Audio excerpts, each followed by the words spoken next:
taking action for you this morning on TV 20 Detroit starts right now. What's happening in entertainment? From Tinseltown to the Big Apple, this is your weekly entertainment magazine with Greg Dunmore of PulseBeat.tv. Pulse of a new generation, PulseBeat.tv. At the National Association of Black Journalists Salute to Excellence, award-winning and Emmy-nominated PULSEBEAT with Greg Dunmore, we take great pride in consistently chronicling and spotlighting the powerful first and defining moments that shape our city, stories that are often overlooked by other Detroit-based television outlets. We'll be celebrating other outstanding women in the month of March as we celebrate Women's History Month. PulseBeat.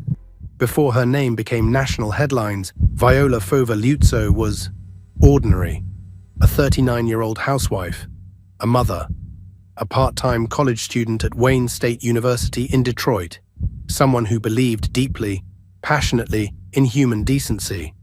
Friends described her as restless, bold, and unwilling to stay silent when she saw something wrong. When she watched footage of Bloody Sunday, state troopers beating peaceful protesters on the Edmund Pettus Bridge, Viola felt something snap inside her. She told her husband, "Those are my people down there, someone has to help." Within days, she packed her car, kissed her children goodbye, and headed south to Selma, Alabama. The civil rights movement was at its boiling point. Activists were marching the 54 miles from Selma to Montgomery to demand voting rights for Black Americans. Viola volunteered as a driver for the Southern Christian Leadership Conference. Her job was simple but dangerous. Ferry exhausted marchers between the route and the city. She worked alongside Martin Luther King Jr., medics, clergy, and young organizers. She drove people to hospitals, brought supplies, and transported protesters to safety. But every mile met resistance. The Klan was furious that outsiders, especially white Northerners, were helping the movement. And to them, Viola Liuzzo was the ultimate target. March 25, 1965. The final day of the Selma to Montgomery March. By nightfall, the crowds dispersed, but Viola kept working. Around 8 p.m., she was driving a 19-year-old black volunteer, Leroy Moton, back to Selma in her 1963 Oldsmobile, 2 people in a car. 1 white, 1 black, to the Klan. That alone was enough to justify murder. As they drove down Highway 80, a car began following them. Inside were 4 Klansmen, Collie Leroy Wilkins Jr., William Eaton, Eugene Thomas, and a 4th man, unexpectedly and strangely, an FBI informant named Gary Thomas Rowe. The men noticed Viola and Leroy laughing and singing. To them, this was mixing of the races. It enraged them. The Klan car accelerated. They pulled up alongside her. Wilkins leaned out of the window. 3 shots. 2 hit Viola in the face. She died instantly. The car veered into a ditch. Leroy survived by playing dead, his body covered in her blood, as he waited in silence until the attackers left. He would later say, "I closed my eyes and pretended I was dead. I didn't move a muscle. State troopers found the wreckage." Inside, they discovered a murdered mother of 5 and a terrified teenage boy who had witnessed everything. Within hours, the case exploded across national news. President Lyndon B. Johnson publicly condemned the murder. The nation was horrified. The Klan members were arrested quickly, thanks to a surprising detail. One of the killers, Rowe, wasn't just an informant. Rowe immediately told the FBI everything. The Bureau quickly had evidence, confessions, and first-hand accounts. But then, something strange happened. The FBI's attention shifted, not toward the killers, but toward destroying Viola's reputation. J. Edgar Hoover, the powerful and paranoid head of the FBI, didn't like the optics of the case: a white woman traveling to help black civil rights workers, killed by Klansmen, with an FBI informant present.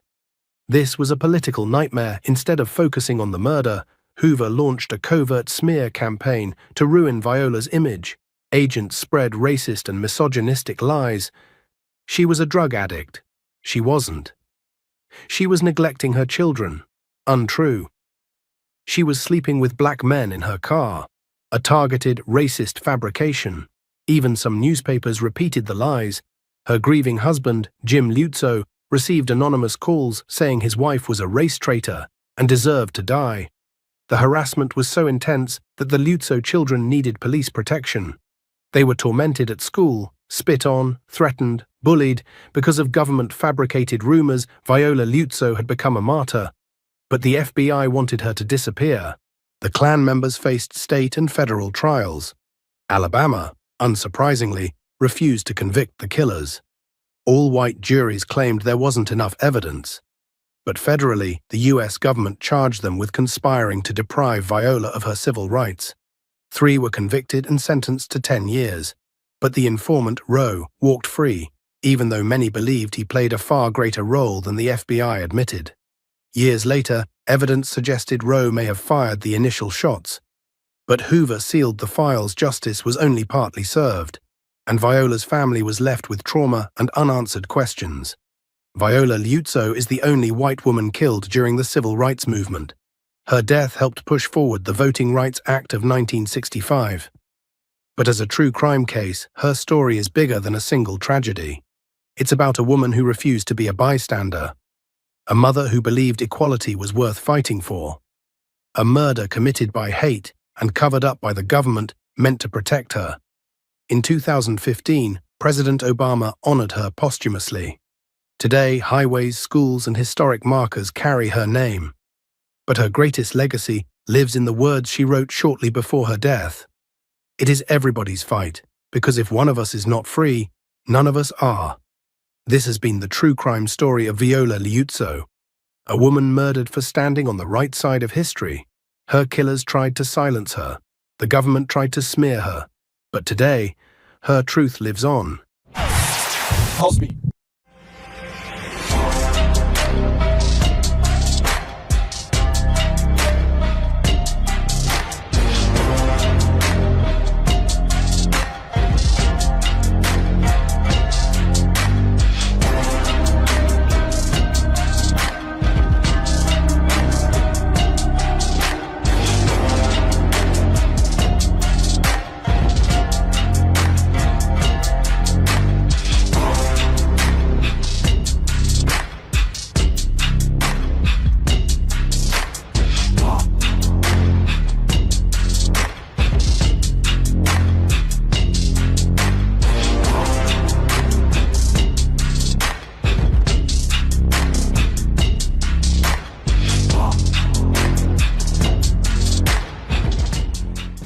Imagine this is your money and someone wants to take it from you. Who is it? The IRS.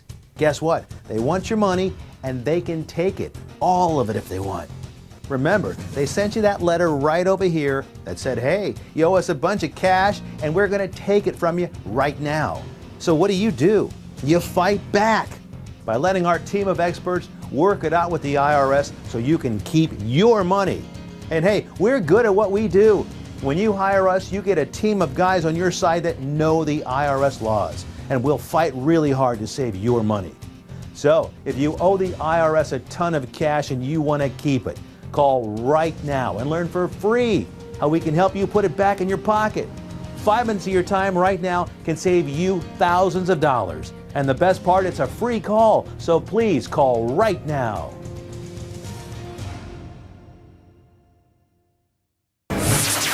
What's happening in entertainment? The fabulous Ms. Jo Thompson, who hails from Detroit, is the most acclaimed female pianist and singer from the Motor City, who mesmerized her audiences in the tradition of Lena Horne, Hazel Scott, and Diane Carroll. She is the first female to receive the Detroit Jazz Festival's highest honor and is a Bistro Award-winning Hall of Fame inductee, a contemporary of the king of cabaret, Mr. Bobby Short. She also made a magnificent mark as a fashion designer with a label that she and I created, Carlos Nina Couture.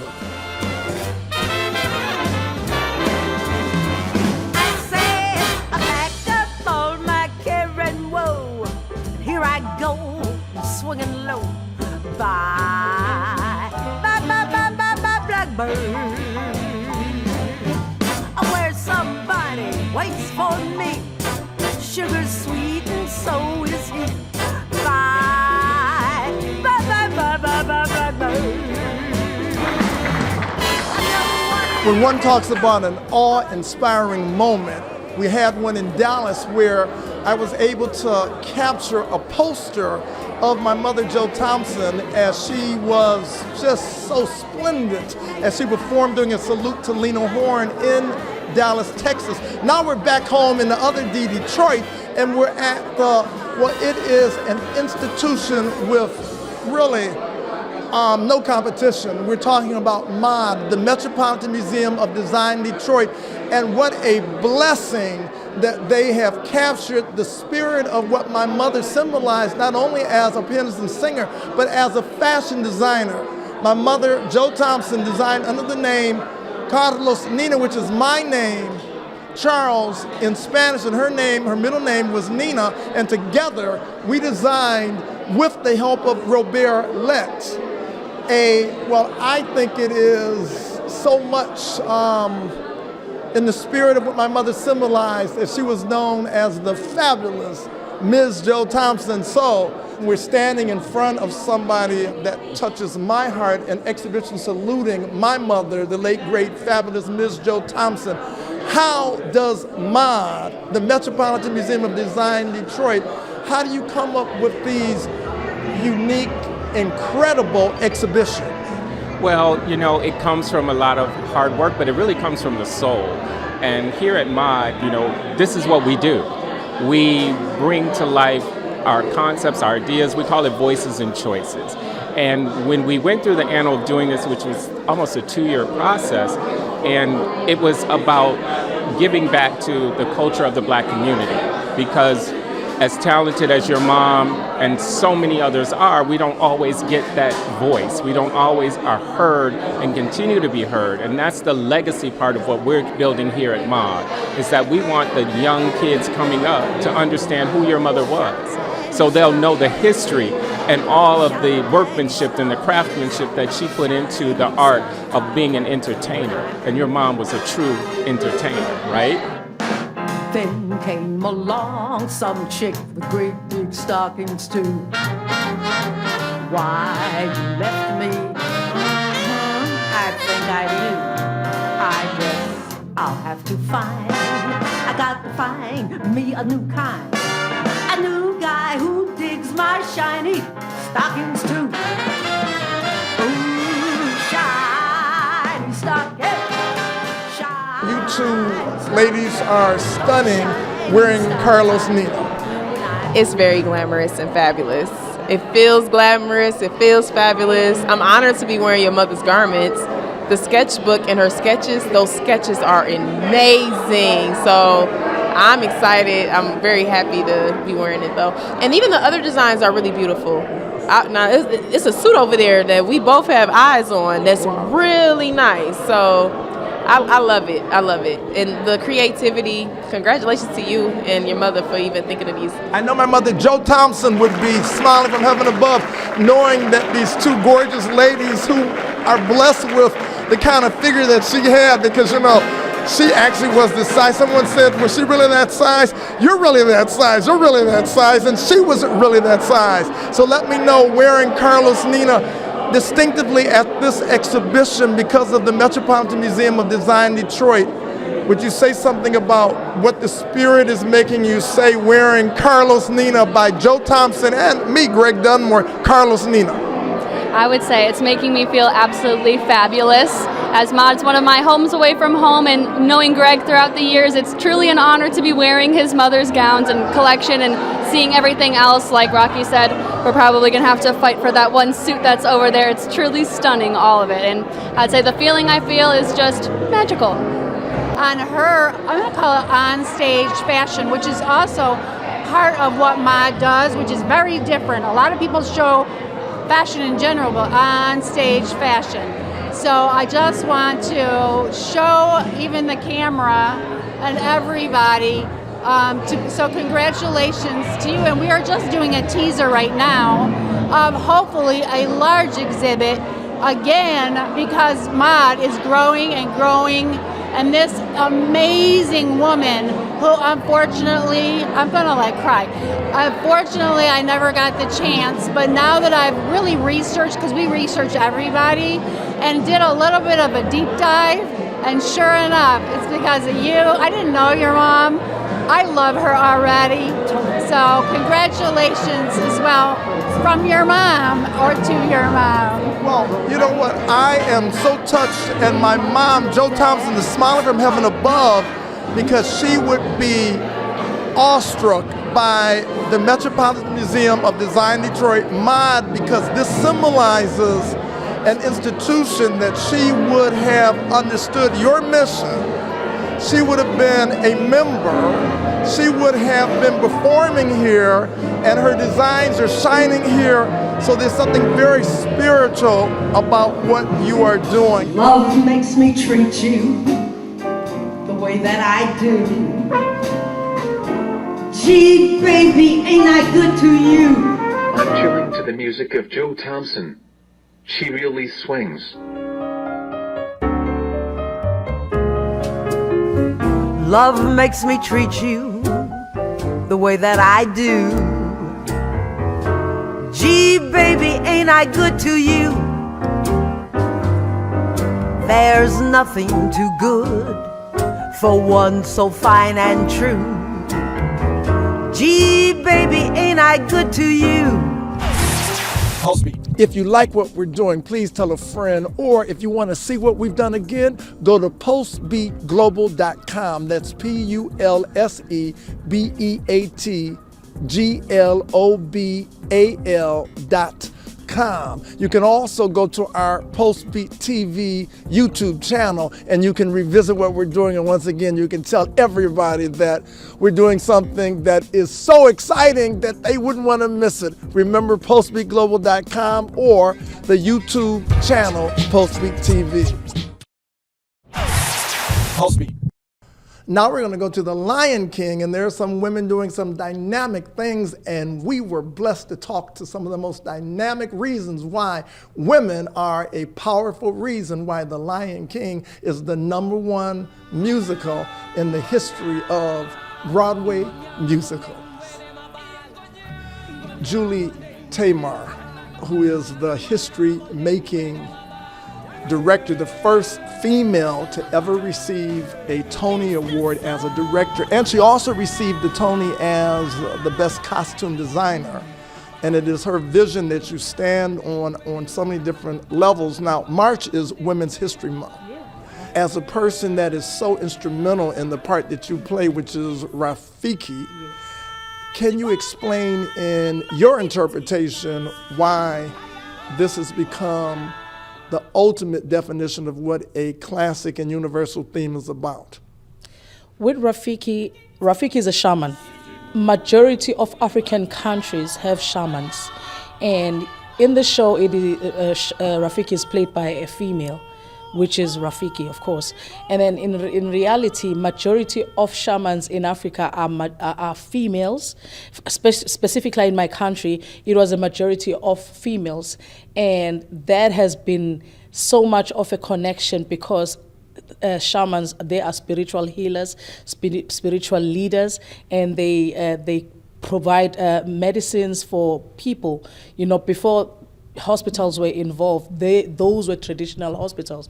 So for that, we are all grounded to the earth because all those herbs that we go to fetch from the witch doctors are taken from the earth. So that really, I believe, nationally or internationally, it links us all. Being in The Lion King, your role and the fact that Julie Taymor is such a history-making part of the excellence of this production. And well, with my role, I consider myself as a very strong person. And anytime, I mean, as a woman, you know, who is also a mother, I have dealt with so much, but at the same time, I still have strength. So few people in this world would carry the way. I'm not saying males are any less, but I'm just saying we have been given so much that we have learned to be automatically strong as women. So as Rafiki, she plays that role of being strong for everyone within the Pride lands. That's why she would suppress her thoughts and feelings just to make sure that everything is in place. within the Pride Lands, you know. So the role of a woman for me, as the Rafiki character, is like a glue within. For me, she's like a glue that is linking everybody or every animal around here to make sure that there's peace within the Pride Lands. So that's strength. Few people would do that without thinking of themselves, you know. So I'm just honored because in reality, as Zama, I am like that. I'm so used to being the strength of my family. Between us, even if they do fight, I'm like the one who comes up with solutions, you know. So I'm so honored to play Rafiki and feel like I'm playing a little bit part of me in reality, you know. So yeah, and then also whenever you give out, even singing, even acting and emotions that we share on stage and sharing that to the people and then make them believe, not that it's not real, but make them believe and feel what I'm feeling, it's an honor, you know. So as a woman, I'm so proud to be playing this role. More than anything, I wouldn't change being a woman for anything. The baboon is not scary, at the same time is painting a picture of being a strong creature, you know, that can be able to lead around the Mufasas, because they are also carnivores as far as I'm concerned, you know. So with that, they are not scared of anything, which means they can be able to protect anyone within the pride, you know. And we'll be back with The Lion King is the #1 musical in the history of Broadway musicals. PulseBeat. All aboard! There's a new way to travel, and it's one of the oldest forms of transportation, travel by train. Yes, consider traveling around the United States on Amtrak. Traveling by train is a lot less of a headache than taking a plane, and you'd be surprised how many places you can go on an Amtrak. And there's no passports or IDs needed. Find out how to get where you're going as soon as tomorrow by train. Call the Amtrak Travel Hotline right now. We'll book your trip and email your tickets within minutes. Skip the drive to the airport and skip the lines.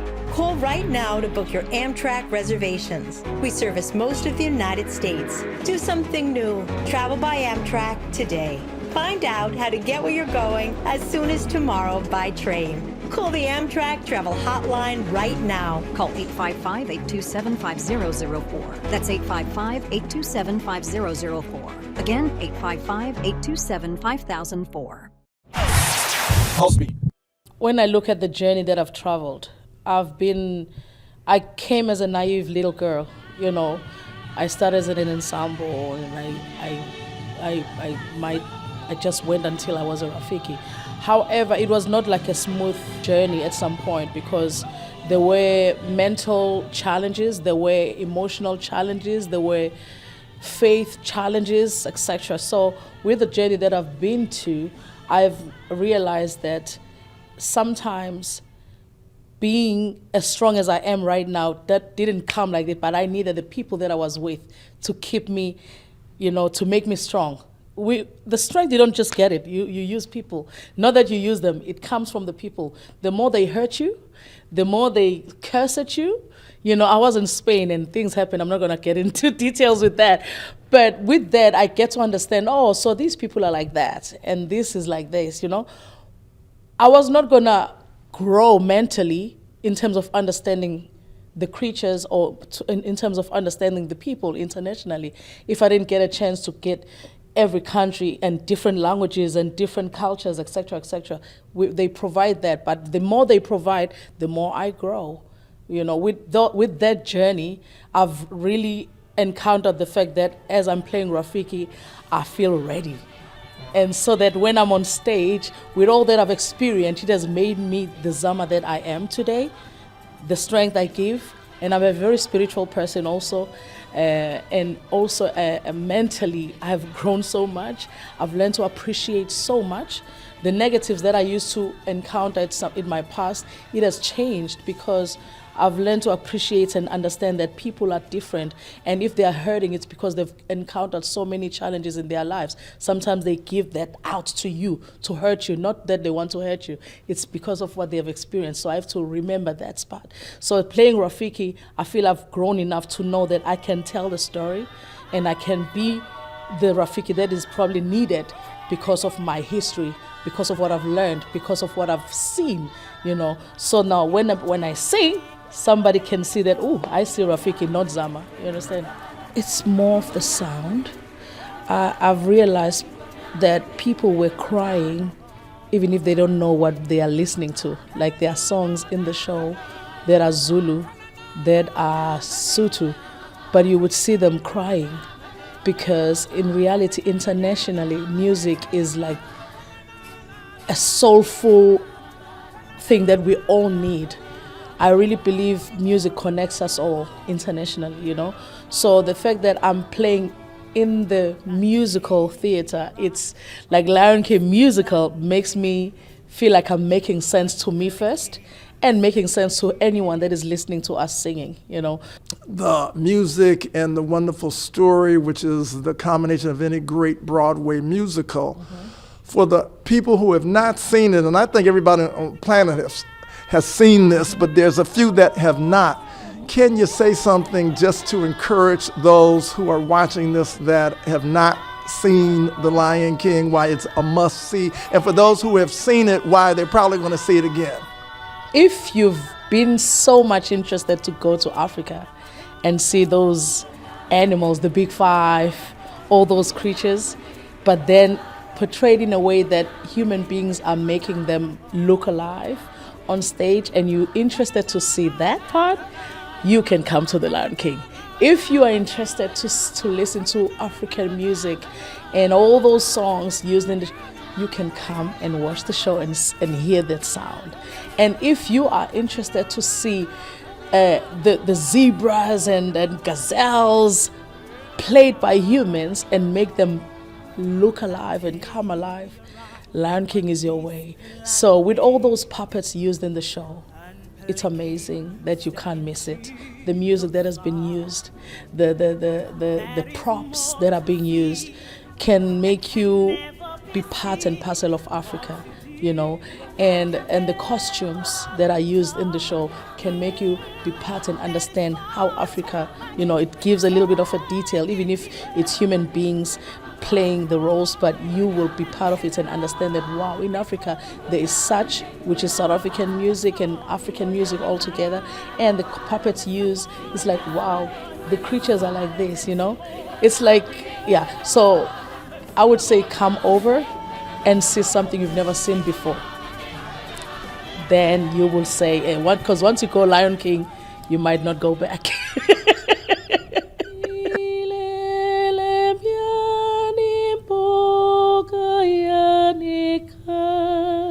You'll come and hear the rest. That is from Miriam Makeba.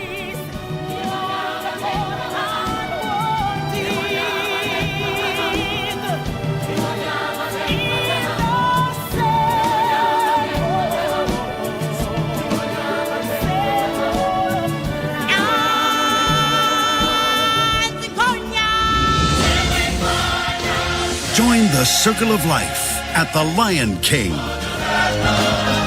Returning to Detroit for 4 weeks only, March 12th through April 5th. Tickets at BroadwayInDetroit.com.